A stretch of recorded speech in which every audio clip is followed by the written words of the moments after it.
ગણિત ધોરણ 5 પ્રકરણ 5 તે સરખું દેખાય છે.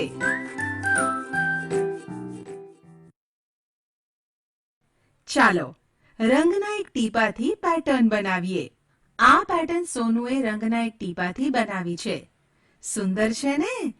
આ પેટર્ન કેવી રીતે બનાવી તે જોઈએ.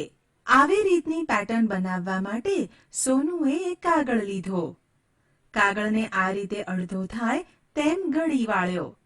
ગળી વાળેલો ભાગ ખોલી નાખ્યો. ગળી વાળવાથી જે રેખા બને છે ત્યાં આગળ રંગનું એક ટીપું આ રીતે મૂક્યું અને કાગળની ગળી વાળી અને તે કાગળને આ રીતે દબાવ્યો જેથી રંગ ફેલાઈ ગયો. હવે સોનુએ આ કાગળ આ રીતે ખોલ્યો જેથી કાગળ પર આ રીતની એક સુંદર પેટર્ન ભાત તૈયાર થઈ. અહીં આવી કેટલીક પેટર્ન આપેલી છે તે જુઓ. તમે દર્પણ તો જોયું જ છે ને? દર્પણમાં તમને તમારો ચહેરો કે બીજાનો ચહેરો તમે જોતા હોય તેવો જ આબેહૂબ દેખાય છે, બરાબર ને? તો ચાલો આપણે આ દર્પણના ઉપયોગથી પેટર્નને જોઈશું. પણ કેવી રીતે હું તમને સમજાવું. સૌપ્રથમ આપણે જોઈતી કોઈ એક પેટર્ન લઈશું. તેને આ રીતે અડધી કાપીશું. હવે તેને અરીસામાં આ રીતે જોઈશું. શું દેખાય છે તમને? તેનો આખો ભાગ. સરસ. આ રીતે પેટર્નને બે સરખા ભાગમાં કાપીએ તો આખો ભાગ એટલે કે પૂરું ચિત્ર દેખાશે. ચાલો આવી જ કેટલીક પેટર્ન લઈને અરીસામાં જોવાનો પ્રયત્ન કરીએ. આ પેટર્ન જુઓ. તૂટક રેખા આ આકારને બે અડધા ભાગમાં વહેંચે છે. પરંતુ તમે તેને તૂટક રેખાથી વાળો તો ડાબી બાજુનો અડધો ભાગ જમણી બાજુના અડધા ભાગને પૂરેપૂરો નહીં ઢાંકે.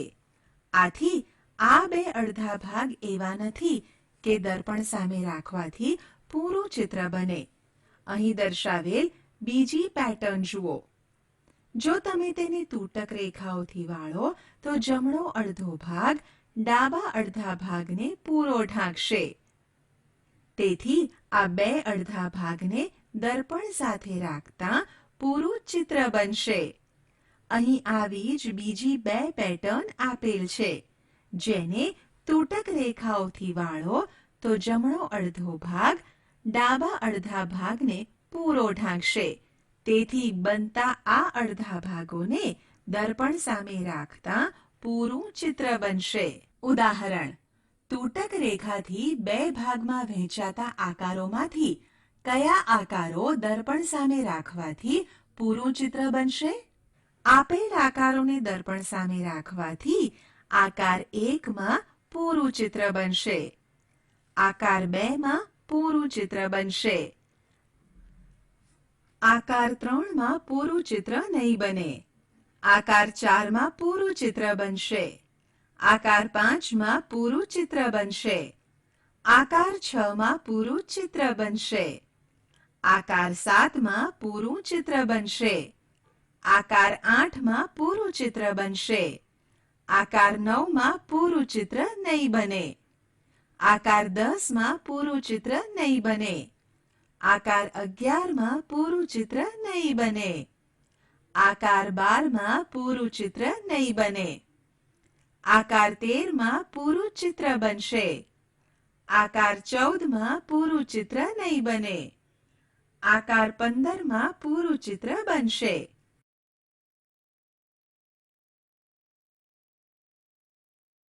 દર્પણની રમત.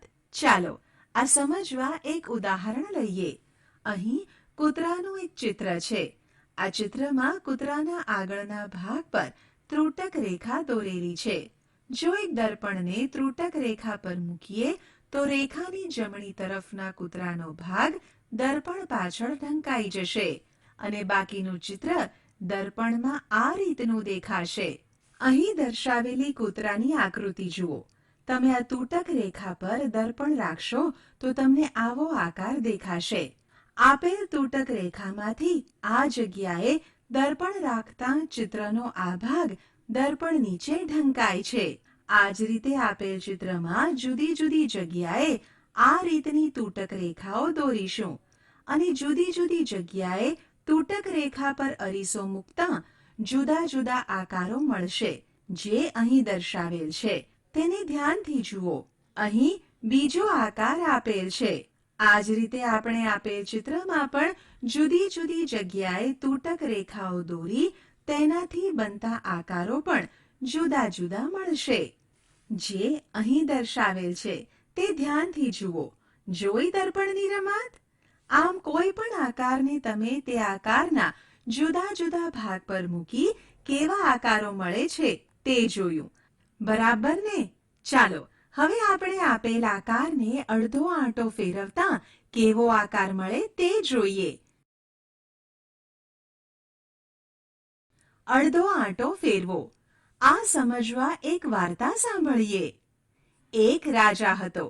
રાજા ખૂબ પરેશાન હતો કારણ કે કોઈક ચોર તેની તિજોરીમાંથી કિંમતી ઝવેરાત ચોરી જતો હતો. રાજાની તિજોરી દેખાવમાં આના જેવી જ હતી. તિજોરીનો હાથો અડધો ફેરવવાથી તિજોરી ખુલી જતી હતી. હાથાને ફરીથી અડધો ફેરવવાથી તિજોરી બંધ થઈ જતી હતી. રાજા ઘણી વાર તિજોરી બંધ થઈ ગઈ તેવું સમજતો, પણ તે તિજોરી ખુલ્લી જ રહેતી હતી કારણ કે તિજોરીનો અડધો આંટો મારવાની જગ્યાએ રાજા પૂરો આંટો મારતા હતા, જેથી તેમની તિજોરી બંધ થવાની જગ્યાએ ખુલ્લી રહેતી હતી. રોજ ચોરી થવાને કારણે રાજા પરેશાન રહેતા હતા. આ વાત તેમની પુત્રીને ખબર પડી. એક દિવસ રાજાની હોશિયાર પુત્રીએ રાજાને એક યુક્તિ સમજાવી જે તેમને ખૂબ જ ગમી. હવે રાજા ક્યારેય મૂંઝાતો ન હતો. તમે અનુમાન કરી શકો કે તે યુક્તિ શી હતી? રાજાની પુત્રીએ રાજાને તિજોરીના હાથના પીળા રંગની ધાર પર એક ટપકું કરવા કહ્યું, જેથી રાજા અડધો આંટો મારી તિજોરી બંધ અને બીજો આંટો મારી તિજોરી ખોલતા હતા. રાજા પાસે અલગ અલગ ઘણી તિજોરીઓ હતી. ચાલો આપણે તેને અડધો આંટો મારી કેવી રીતે બંધ કરવી કે ખોલવી તે જોઈએ. અહીં આપેલ તિજોરીઓનો અડધો આંટો આ રીતે મારવો જેથી તેનો આકાર આવો થશે. પણ આપણે પણ અડધો આંટો મારતા પહેલા નિશાની કરીશું જેથી આપણે પણ રાજા જેવી ભૂલ ન કરીએ. બરાબર ને?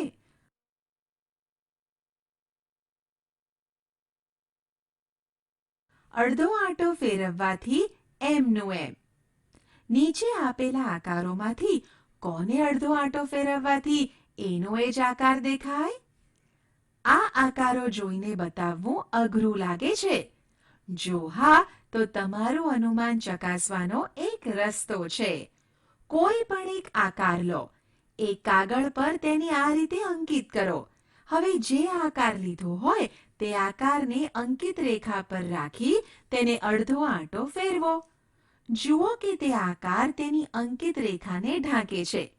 તો આપેલ આકાર એનો એ જ છે. અને જો ન ઢાંકે તો આપેલ આકાર એનો એ જ નથી. આની મદદથી કહી શકીએ કે આ આકારોનો અડધો આંટો મારતા એમના એમ રહેલા આકારો અહીં દર્શાવેલ છે, જ્યારે બાકીના આકારો એના એ નથી રહેતા. તેવા આકારો પણ અહીં દર્શાવેલ છે. તે ધ્યાનથી જુઓ. ચાલો આ સમજવા વધુ ઉદાહરણો લઈએ.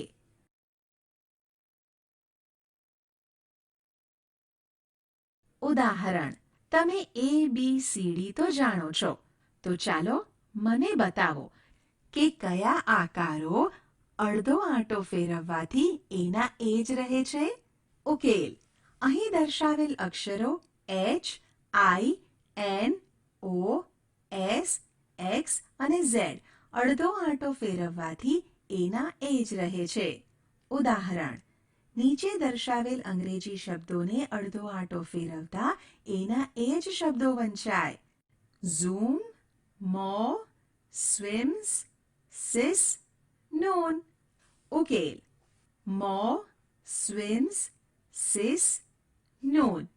આ શબ્દોને અડધો આંટો ફેરવતા એના એ જ શબ્દો વંચાય.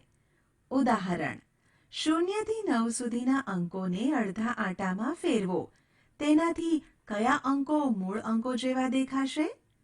ઉકેલ 0, 1 અને 8 અંકોને અડધા ફેરવતા તે મૂળ અંક જેવા જ દેખાશે.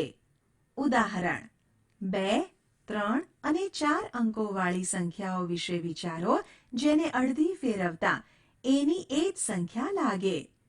ઉકેલ 2 અંકોવાળી સંખ્યાઓ 11, 88. 3 અંકોવાળી સંખ્યાઓ 101, 111, 181, 808, 818. 4 અંકોવાળી સંખ્યાઓ 1001, 1111, 1881, 8008, 8118, 8888. ઉદાહરણ નીચે આપેલા ચિત્રો પૈકી કયા ચિત્રો એવા છે કે જેને અડધા આંટામાં ફેરવતા એના એ જ ચિત્રો રહે? ઉકેલ અહીં બતાવેલ ચિત્રો અડધા આંટામાં ફેરવતા એના એ જ રહે છે, જ્યારે બાકી રહેલા ચિત્રો એના એ નથી રહેતા. તમે બધાએ પવનચક્કી તો જોઈ છે ને? ચાલો પવનચક્કી જેવું રમકડું બનાવીએ.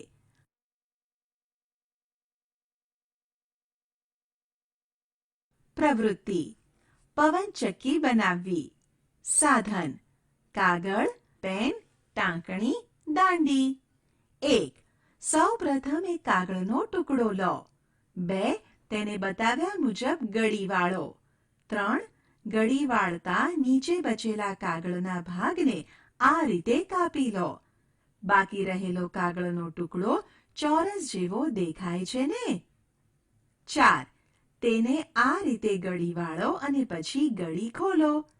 અહીં બતાવ્યા મુજબ કાગળ પર એક વર્તુળ દોરો. 5. વર્તુળ સુધી ગળી વાળેલ ભાગને આ રીતે કાપી લો. કાગળ કંઈક આવો દેખાશે. 6. એક ટાંકણી લઈને અહીં બતાવ્યા મુજબ ખૂણા પર કાણા પાડો. 7. હવે કાગળના ખૂણાને અહીં બતાવ્યા પ્રમાણે વાળો કે જેથી બધા કાણા એકબીજા પર આવે. 8.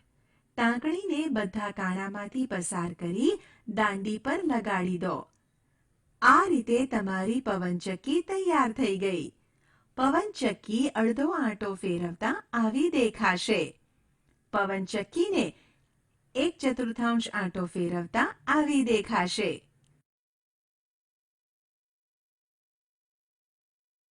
ઉદાહરણ નીચે આપેલા આકારો પૈકી કયા આકારનો ચોથો ભાગ ફેરવવાથી તે પહેલા જેવો દેખાશે? તેના પર ખરાની નિશાની કરો. તેને અડધો આંટો ફેરવવાથી પહેલા જેવો આકાર ન દેખાય તો તેના પર ખોટાની નિશાની કરો. ઉકેલ અહીં આપેલ આકૃતિ પર ખરાની ને ખોટાની નિશાની કરેલ છે તેને ધ્યાનથી જુઓ, જેથી તમને ખ્યાલ આવી જશે કે ચોથા ભાગમાં એવો દેખાય છે કે નહીં. તે જ રીતે આપેલ આકારો અડધો આંટો ફેરવવાથી એવા દેખાય છે કે નહીં. ઉદાહરણ આપેલ આકારોને અડધા આંટામાં ફેરવવાથી નવો આકાર એવો જ મળે તે રીતે બદલો. ઉકેલ આપેલ આકારોને આ રીતે બદલતા અડધા આંટામાં ફેરવવાથી નવો આકાર એના જેવો જ જોવા મળે છે. ઉદાહરણ નીચેના આકારોનો ચોથો ભાગ ફેરવવાથી અને અડધા આંટામાં ફેરવવાથી કેવા દેખાશે તે દોરો. ઉકેલ આકાર એનો ચોથો ભાગ ફેરવવાથી આવો દેખાશે, જ્યારે અડધો ફેરવ્યા પછી આવો દેખાશે. આકાર બીનો ચોથો ભાગ ફેરવવાથી આવો દેખાશે, જ્યારે અડધો ફેરવ્યા પછી આવો દેખાશે. આકાર સીનો ચોથો ભાગ ફેરવવાથી આવો દેખાશે, જ્યારે અડધો ફેરવ્યા પછી આવો દેખાશે. આકાર ડીનો ચોથો ભાગ ફેરવવાથી આવો દેખાશે, જ્યારે અડધો ફેરવ્યા પછી આવો દેખાશે. સમજૂતી આપેલ બંને પંખાને ધ્યાનથી જુઓ. આમાંથી કયા પંખાનો ત્રીજો ભાગ ફેરવવાથી આપેલ પંખા જેવો દેખાશે? પંખા એનો ત્રીજો ભાગ ફેરવવાથી આપેલા પંખા જેવો જ દેખાશે. અહીં આપેલ આકારનો ત્રીજો ભાગ ફેરવવાથી આવો દેખાશે. છઠ્ઠો ભાગ ફેરવો. અહીં આપેલ આકારનો છઠ્ઠો ભાગ ફેરવવાથી એનો એ જ આકાર મળે છે. ઉદાહરણ: નીચેના આકારો જુઓ. ત્રીજો ભાગ અને છઠ્ઠો ભાગ ફેરવતા કેવો દેખાશે તે દોરો. ઉકેલ: આપેલ આકારોનો ત્રીજો ભાગ ફેરવતા આવો દેખાશે, જ્યારે છઠ્ઠો ભાગ ફેરવતા આવો દેખાશે. ઉદાહરણ: નીચેના આકારો જુઓ. એ આપેલ આકૃતિઓમાંથી કોનો ત્રીજો ભાગ ફેરવવાથી પહેલા જેવી દેખાશે તેની સામે ખરાની નિશાની કરો. બી. કઈ આકૃતિનો ત્રીજો ભાગ ફેરવવાથી પહેલા જેવી દેખાશે નહીં તેની સામે ખોટાની નિશાની કરો. ઉકેલ: આપેલ આકૃતિની સામે ખરા અને ખોટાની નિશાની કરેલ છે, તેને ધ્યાનથી જુઓ, જેથી જે તે આકારનો ત્રીજો ભાગ એનો એ જ રહે છે કે નહીં તે ખબર પડે. બરાબર ને? ઉદાહરણ: પ્રયત્ન કરો અને નીચે આપેલા આકારોને એવી રીતે બદલો કે ત્રીજો ભાગ ફેરવવાથી તે પહેલા જેવો દેખાય. આશા છે કે તમને આ ઈ લર્નિંગ મોડ્યુલમાં મજા આવી હશે. આભાર.